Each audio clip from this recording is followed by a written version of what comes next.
Our favorite time of the year, my favorite video to make, the 2025 Covols are here. This is where I get to pick the Oscars. I will pick 5 nominees. I will give a winner. I will give the winner out last, and I will do it with the magic of a Google slideshow, because that's the easiest thing I could think of. All right, I will be doing most categories, and then I will just kind of go through my nominees and give some hot takes on why I think I am very smart and am picking the right categories. So here we go. First off, we start with sound, and the nominees are Dune Part 2, Gladiator 2, Nosferatu, a lot of twos, Furiosa 2, I mean it is a 2 kind of. But those are just the nominees. My winner always goes last, and this year the winner is Civil War, a movie that divided a lot of people, but I think inarguably, maybe I'm a little biased because I saw it in Dolby IMAX, but Civil War was the best sounding movie of the year for me, for sure. A movie I also liked, but for sound, it takes the cake. Best score. I apologize, I didn't list any of the composers here, so maybe I'll go off the top of my head. Hans Zimmer, Dune Part 2. I don't care that he's ineligible for the Oscars. I care that he's eligible for the Covols. The Brutalist, whose the name escapes me, I apologize. The Wild Robot, a wonderful score that I believe got Oscar nominated, which is lovely stuff from the Academy. Nickel Boys, a devastatingly fantastic score. But all those pale in comparison.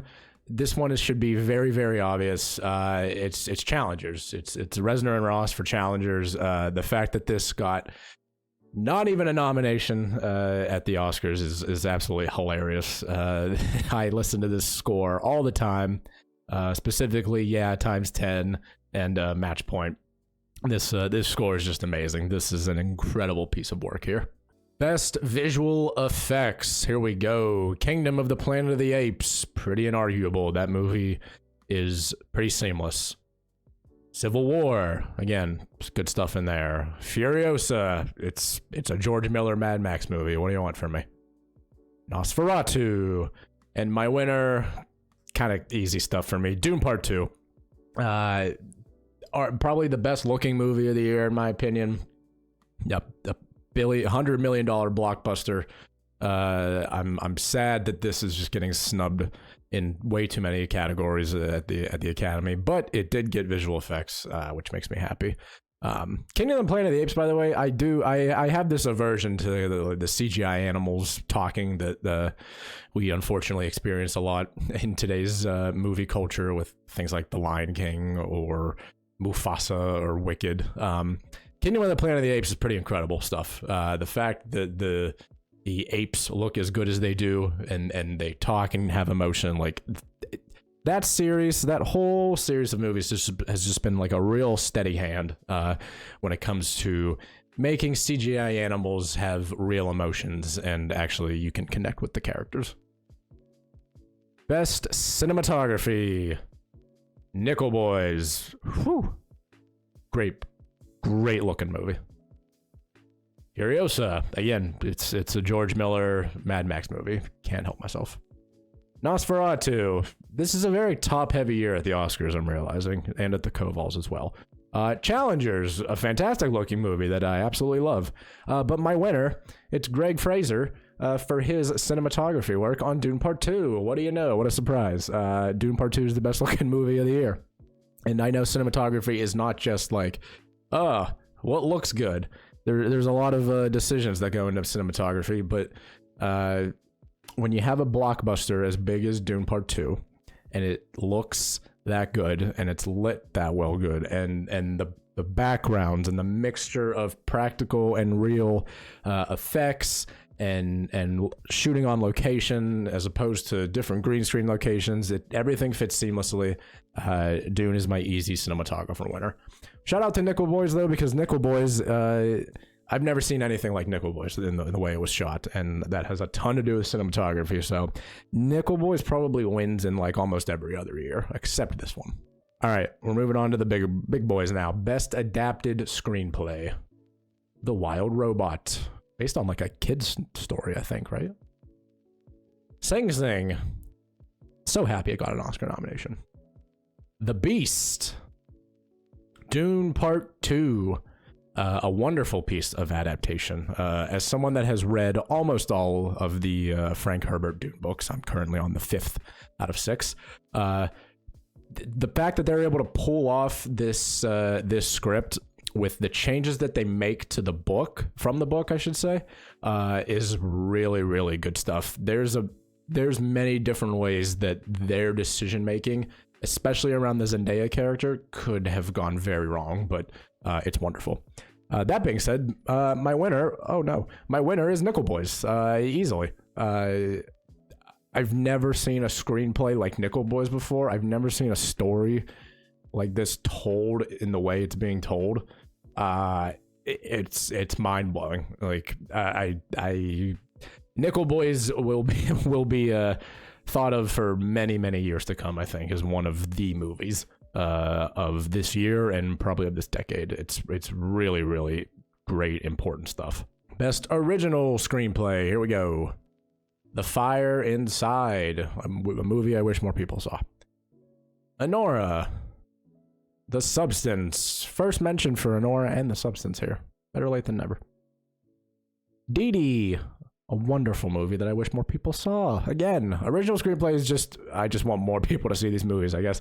My winner for original screenplay, Challengers. Come on now, what are you doing? It's Challengers. What are we doing here? It's obvious. I love this screenplay. I love this script. I love this movie. Wonderful stuff that keeps you on your toes, hits you with different twists and different points of view and perspectives. It's really great stuff in this movie. Here we go. Best Supporting Actress. Alicia Witt for Longlegs. A shockingly fantastic performance in what could have been just like a fastball down the middle, but that was Alicia Witt's performance has stuck with me this entire year. So shout out Alicia Witt for Longlegs. Margaret Qualley, The Substance. I mean, an easy nomination for me. Come on now.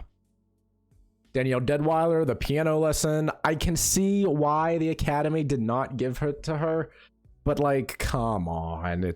I just felt like it was easy. It was right there for them to do it, and they flopped. Ingenue Ellis Taylor for Nickel Boys. I mean, every time she's on screen, it is both devastating and in a way almost peaceful, especially early on. You can tell the sense of sadness and dread almost that she has at all times, but she never lets it rise above the surface, and I really, really love it. But my Best Supporting Actress winner this year is very easy. It's Zendaya for Dune Part 2, playing Chani. Really, really good stuff. Again, it has to do with the screenplay, but if this character is wrong, if this character is played incorrectly in this movie, I think it totally falls apart because she is the biggest difference from the book. So the fact that they pulled this off, a lot of it rests on Zendaya, making mean and sad faces, but also I think the dialogue is fantastic, and I think the way that she plays, especially the last 25 minutes or so, is a real masterclass. Zendaya is obviously a movie star, and this is easy stuff for me. Zendaya for Dune Part 2. Congratulations. Best Supporting Actor, Yura Borisov for Anora. When I came out of Anora, I thought there was no way that Yura Borisov was going to be the supporting actor that would stick out. I thought it was going to be whatever Mikey Madison's husband is in the movie, but shockingly, Yura Borisov is the one that actually got the Oscar attention, which makes me very happy because I think he's the best supporting performance in the movie. Javier Bardem in Dune Part 2, one of the best comedy relief characters in a way, but also an incredibly sad and depressed performance. A really, really good insight into like religious zealots and how they think and how strongly they hold their beliefs even when maybe they know they shouldn't be, or they're so blinded by their fanaticism that it doesn't matter. It is Javier Bardem kind of doing a Javier Bardem thing, but I think it's really, really impressive. Adam Pearson in A Different Man. I mean, the fact that we did not have this Oscar nominated, I think is very silly. I think Adam Pearson is wonderful in this movie. He shows up almost halfway in, give or take, and just totally changes how the movie's dynamic is going. It's great stuff. Denzel Washington, Gladiator 2. Maybe I didn't have to do this, but I think Gladiator 2 is pretty much only enjoyable when Denzel is on screen. And so who can blame me? But my winner for Best Supporting Actor, Clarence Macklin for Sing Sing. I can't believe we didn't Oscar nominate him. Like, what? It's really easy stuff here. You have the narrative of the fact that he was in this performing arts program at Sing Sing, and the fact that he's also an actor. Like, and it's wonderful. I can't believe that they screwed this nomination up this badly. It's really embarrassing. Bad stuff from them. Bad stuff from the Academy. All right. Best Lead Actress in a Performance. Demi Moore, The Substance. What more needs to be said about Demi Moore this year? She's wonderful in this movie. Zendaya for Challengers. I can't believe we didn't get a Zendaya acting nomination this year. I'm just gonna say that. She's double nommed for me. She already has a win tonight, and she has a lead actress nomination. Like, can't believe we didn't get one.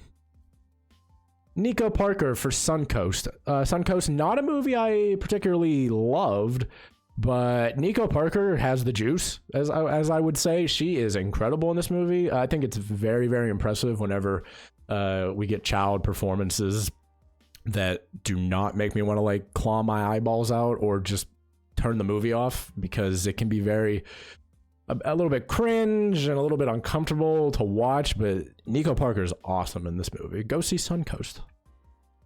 Léa Seydoux for The Beast, a movie that just got zero attention for some reason. I'm not sure why, because I think this movie's fantastic. But my winner for Best Lead Actress, and I don't think it should be any controversy whatsoever, it's Mikey Madison for Honora.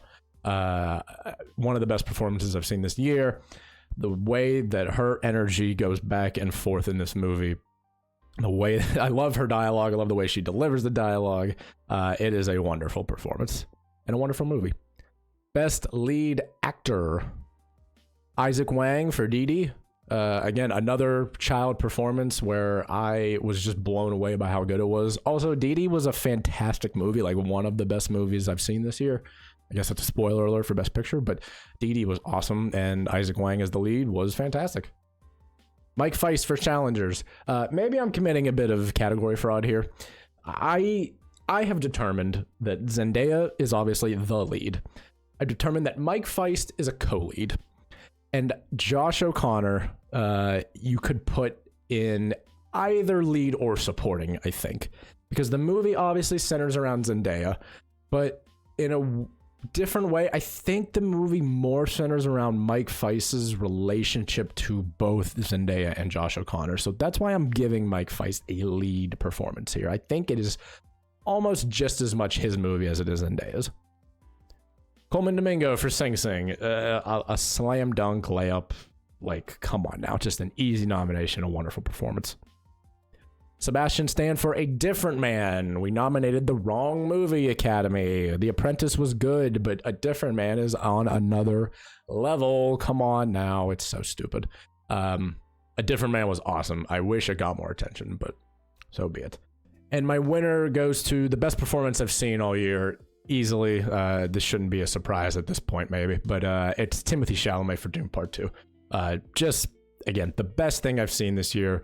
The way that he plays a charismatic leader, where it is clearly a cautionary tale, but at the same time, you are like, man, this like 5'10", 5'9", 160-pound kid is very charismatic, and maybe I would follow him into battle. It's just great stuff from Chalamet. He is definitely won the year in terms of acting between this and A Complete Unknown, which I did like, and I did like him in it. Him and Zendaya, Chalamet and Zendaya have taken this year for sure, acting wise. Best Director, here we go. Ramel Ross for Nickel Boys. Easy stuff. Nickel Boys is revolutionary. Luca Guadagnino for Challengers. Again, not quite revolutionary in terms of Nickel Boys, but a very well-directed movie. Sean Baker for Honora. A lot has been said about this. He's probably going to win an Oscar. Coralie Fargier for The Substance. I realize I'm lining up with the Oscars in like 2 or 3 spots every category, basically. But my winner, and I rarely do this, I'm someone that normally splits director and best picture, spoiler alert, but it's Denis Villeneuve for Dune Part 2. I just think when I think it's more of the stakes of the movie that kind of matter to me. When you have this huge blockbuster, it can go so wrong so easily, I think. When there's so many eyeballs on it and people care so much about this material, when you get it right, I just think it's all the more impressive, as opposed to, not even as opposed to anything, but I just hold it to like another level compared to maybe like a smaller movie where the directing is more minimal. And I'm not saying that Nickel Boys or Anora or whatever is minimal directing, because it certainly isn't. But I think blockbuster directing the way like James Cameron or Denis Villeneuve does, I think is just like kind of on a different level. And so when it goes right, I give it a lot more weight. So I'm going with Denis for Best Director. Congratulations. All right, and that leaves us with just the one category left. Best Picture. I'm going from 10 to 1. Here we go. Number 10, The Beast, a movie I wish more people saw. Go see The Beast if you have it, if you have a chance to. A wonderful movie, very Cloud Atlas-esque, which, if you know me, Cloud Atlas is one of my favorite movies of all time. So, right up my alley, The Beast. A Different Man. Again, we are paying attention to the wrong Sebastian Stan movie this year. Nosferatu. Great stuff. I don't know what you want me to say. Everyone in it knows exactly what they're doing. Robert Eggers knows his stuff. It's a fastball down the middle from him, but his fastballs down the middle are like 106 miles an hour. The Substance. Wonderful movie. I hope Demi Moore wins an Oscar. Sing Sing. Dee Dee. Go see any of these movies on this list so far, because they're all underseen in one way or another, but especially Dee Dee, a wonderful coming-of-age story that really captures the 2000s vibes, I'd say. Anora, probably going to win Best Picture at the Oscars. I wouldn't complain. Number 3, Nickel Boys, a masterpiece. 3, 2, and 1, I've deemed all perfect movies. These are all 5 out of 5. Nickel Boys is the first 5 out of 5 to make the list this year. So Nickel Boys, a devastatingly fantastic movie. Number 2, Challengers. I've said enough about Challengers, and I can't imagine number 1 is going to be much of a shock, but it is Dune Part 2, the best movie I've seen all year. Saw it 3 times in theaters, twice in IMAX. Again, I think when you pull off a blockbuster of this magnitude and you do it this well, it just hits different compared to other movies. I think it's just, for me personally, it just puts it on a different kind of level playing field. That's just the way it is for me. But yeah, those are my awards this year. Those are the Covals. They are finished. We'll see you next year. Let me know if you have any takes. How great were these picks? Tell me how great the picks were. Be sure to like and subscribe to the channel. Blah, blah, blah, blah. More movie review things coming in the future. I'll be reacting to the Oscars when they happen. March 2nd or something. I don't know. The first Sunday in March. And other than that, I'll see you in the next video. Goodbye.